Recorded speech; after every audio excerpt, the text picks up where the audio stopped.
So I'm going to make a mold of the skull's head. Halloween's coming up, so gotta get prepared. This is just a cheapo plastic skull.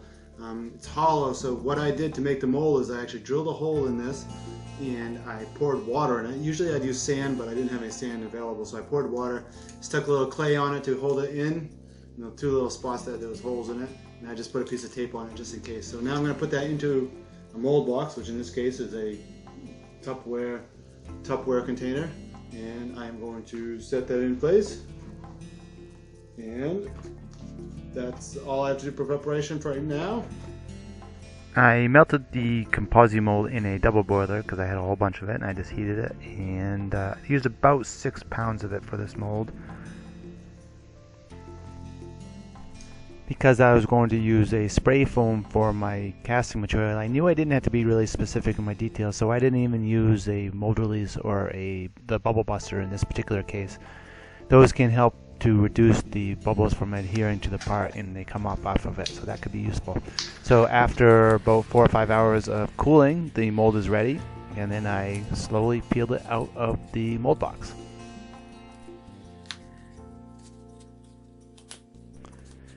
The great advantage of ComposiMold is that it is remeltable and reusable, so after I make this mold of the skeleton or the skull, I can remelt it to make a different shape. So I can do it for all of the holidays. Maybe I should make a Santa Claus skull next. And there's the mold. I'll now pull out the skeleton head.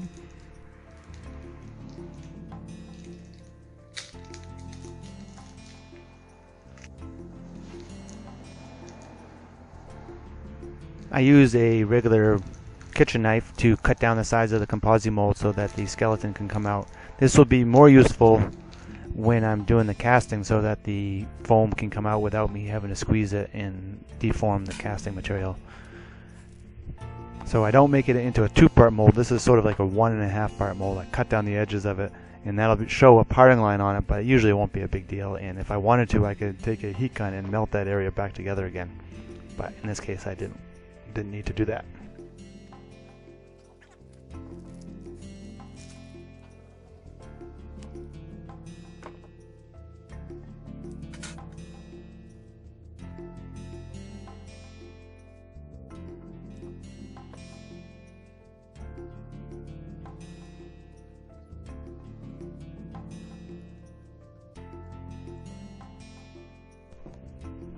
And there's a little piece of ComposiMold that fell off the top there. That can be remelted and reused.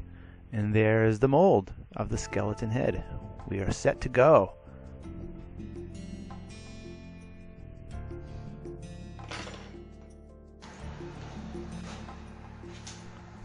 I'm going to add in a little bit of talcum powder or baby powder for the release agent, mold release, and that just creates a small barrier so that if the urethane reacts with any moisture. With this particular urethane foam, it's not going to matter. Any mold release will work, from the silicone mold releases to probably even vegetable oil or mineral oil. Those will work fine. Talcum powder is easy. I just shake it around inside of it and push it out. You only need a really fine coat, and that'll just make it so it's easier to pull out the styrofoam afterwards.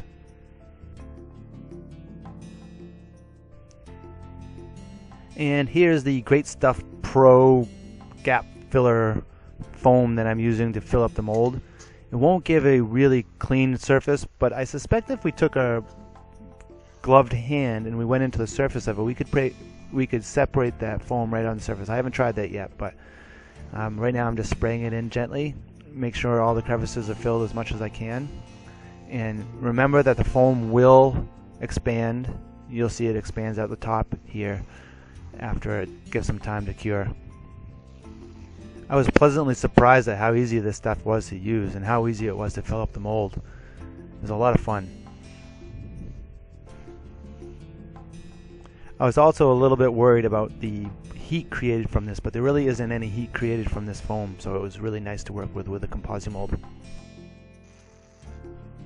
This foam with the ComposiMold seems like it would be really good for any cosplay type of uniforms as well. It's really cool stuff. So there we go. Now we just let this cure. It takes a little bit of time. As it cures, it will expand. Oh, there it goes, expanding. And I cleaned this off a couple times as it expanded out. You can sort of see it expanding there. And after it's cured for, I'd give it at least a couple hours so it's cured. It probably won't take that long. You can see how this is still a little bit soft, but I still did it anyways.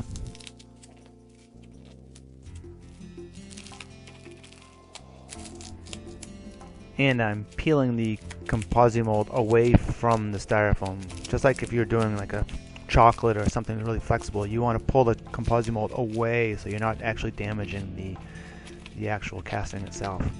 So I'm being careful to go around and slowly move the ComposiMold away so it breaks that suction between the casting and the mold.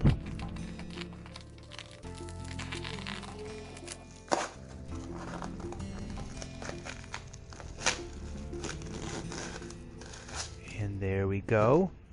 Let's see what it looks like. Ah, very nice. Because it is foam, you can see that it still has the sort of bubbles on the surface of it and where the foam pieces come together. With the skeleton, that looks really awesome. This really improves the performance of it. So I also did it with a head that I had made with the impressive putty. I spray foamed that and then I pulled that out, and that came out really good, and actually came out that easy. That's the first time I'm pulling out of the mold, so there wasn't any suction holding that in place. And came out pretty nice as well. Which one's scarier? So we made a couple skeleton heads. Any questions on using the foam or the ComposiMold, let me know. Thank you. Let me see. I knew him, Horatio. Fellow of most excellent jest.